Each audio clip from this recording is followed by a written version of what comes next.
oturdu iki yanıma. Arkama geldi oturdu bir üstüla tuttu elimden öpeyim. Verdiler bir kaseyle şerbeti içtim ondan ırzılan hikmeti. Nurlar kondu vücudum sertese rahat oldum görmedim asla kederim. والعقل بالمر نوراني ومن سوى القمر شاطمة تقدر ساعة العالي صفات أمتي سل محمد وآل محمد وإلى الصلوات. الصلاة والسلام عليك يا رسول الله. الصلاة والسلام عليك يا حبيب الله. الصلاة والسلام عليك يا خاتم الأنبياء ورسل الله. Aziz abilerden bacılar kalkmaya, üzü şiurun kibleye, el-vus kaldırın samaya, duadır bizimden aleyhisselam. بسم الله الرحمن الرحيم الحمد لله رب العالمين والصلاة والسلام على رسول الله الأمين وآله وأصحابه أجمعين إلى يوم الدين.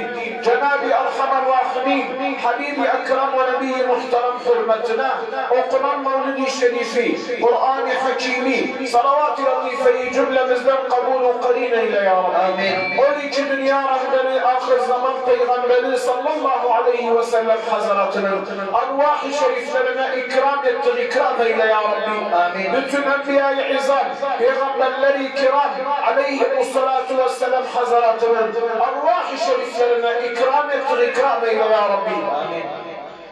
Bütün evliyalar, asfiyalar, atkiyalar, muridler, şehitler, garipler, mücahidler kaddisillahum esrarahum hazretinin arvah-ı şeriflerine ikram etti, ikram eyle ya Rabbi. Amin. Özel olarak bu toplumuza mahsus olan zat-ı şeriflerin yorgunluklarını kabul eyle. Amin. İşlerini asan eyle. Amin. Tüm suç günahlarından geç.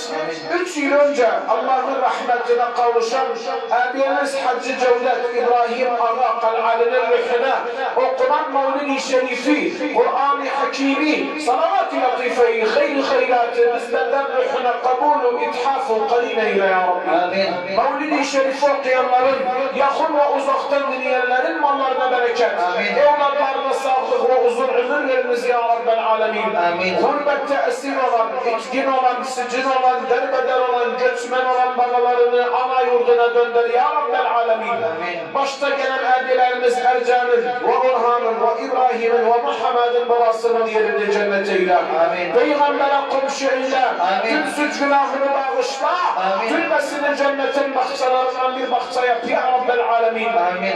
Zenginlerin kalplerine merhamet, fakirlere sabr-ı ihsan, memleketimizin, Irak'ımızın, Kerkük'ümüzün, bütün Müslüman memleket üzerinde olan bu sıkıntını, bu tefrikanı, bu belbelanı, bu hastalığı, bu kara bulutu kaldır ya Rabbel alemin. Habibu Resulullah hatiri için, Kur'an-ı Kerim hatiri için, ve ahiru da'vana elhamdülillahi Rabbil alemin. Allah rızası için El-Fatiha qabla ve salavat ala Muhammed ve Ali ve sahbi Muhammed. اللهم صل على سيدنا